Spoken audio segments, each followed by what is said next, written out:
안녕하세요. 구티비 시청자 여러분. 저는 은혜와 사랑교회를 담임하는 김향숙 목사입니다. 오늘 하나님이 주실 말씀은 에레미야 29장 10절에서 14절 말씀으로 우리를 향한 하나님의 생각이라는 제목으로 같이 은혜 받습니다. 이스라엘 백성은 범죄로 인해서 70년 동안 바벨론 포로 생활을 하였습니다. 꿈꾸는 자, 술사, 요술객은 잠깐 동안이라도 거짓 예언을 그들에게 하였습니다. 에레미야 선지자는 70년간의 포로 생활이 끝나면 여호와께서는 자기 백성을 고국으로 돌아가게 하신다고 하였습니다. 이스라엘을 회개하게 하며 하나님의 백성으로 훈련시키기 위해서 하나님께서는 바벨론을 사용하신 것입니다.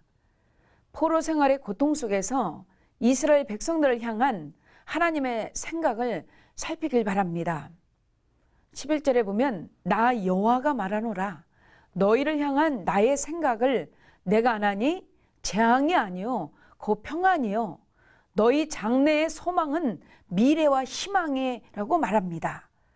이 말씀은 결국 너희가 바라던 미래, 희망으로 가득 찬 미래라는 뜻입니다.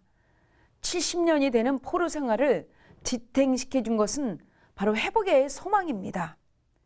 좌절과 공포를 소망으로 극복했습니다.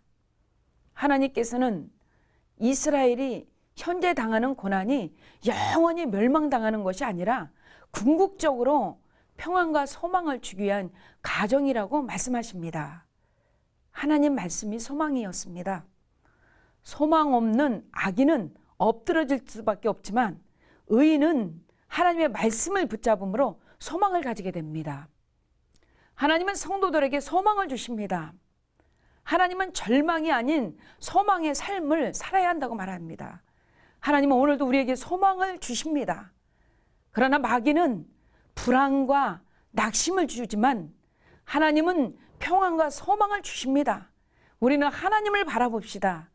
어둠과 절망은 반드시 사라집니다. 소망을 갖는 것이 우리를 향한 하나님의 생각입니다. 12절 말씀에 너희는 내게 부르짖으며 와서 내게 기도하면 내가 너희를 들을 것이요 자기 백성을 위한 하나님의 생각을 궁극적으로 그들의 고통과 재앙을 위한 것이 아니고 그들의 행복과 번영을 위하여 계획되어 있던 것입니다. 하나님과 관계를 새롭게 정립하면 이전에 누리던 특권을 회복하게 됩니다. 이스라엘은 포로 생활로 인해서 하나님을 향한 원망과 회의가 많았습니다. 그러나 그들이 전심으로 여호와를 찾고 또 기도하며 나아갈 때에 하나님께서는 듣고 응답해 주셨습니다. 하나님께서 주시는 복과 하나님의 백성으로서의 특권을 얻기 위해서는 순종과 충성과 하나님과의 교제가 우선적으로 요청됩니다. 13절에서 14절 말씀에 너희가 전심으로 나를 찾으면 나를 만나리라고 말씀합니다. 전심으로라는 뜻은 내 마음을 다하여 하나님을 찾으면 반드시 하나님이 만나주신다는 뜻입니다. 이스라엘 백성들이 하나님을 만나기 위한 조건은 바로 순종입니다. 불순종하면 결코 하나님을 만날 수가 없습니다. 겸손과 순종의 마음으로 하나님 앞에 엎드리면 하나님은 반드시 만나주시고 모든 소원에 응답하시고 모든 필요를 넉넉하게 채워주십니다.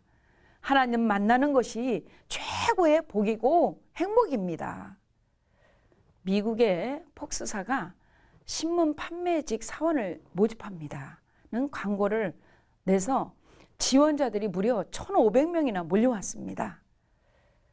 그 중에 한 분의 속에서는 저는 현재 가구점에 근무하고 있습니다. 어느 때라도 가구점을 방문하시면 세일즈맨으로서 능력을 발휘하겠습니다. 하면서 1억을 냈습니다. 폭스사는 이 사람을 직원으로 채용해야 했습니다. 우리 모두는 하나님을 만나야 됩니다. 하나님이 만나고 싶어하는 사람이 되길 바랍니다. 그래야 하나님께 채용되고 마음껏 하나님 나라와 하나님을 위해 충성하시길 바랍니다. 하나님께서 주시는 힘과 지혜로 우리의 사명을 잘 감당하기를 예수님의 이름으로 축원합니다.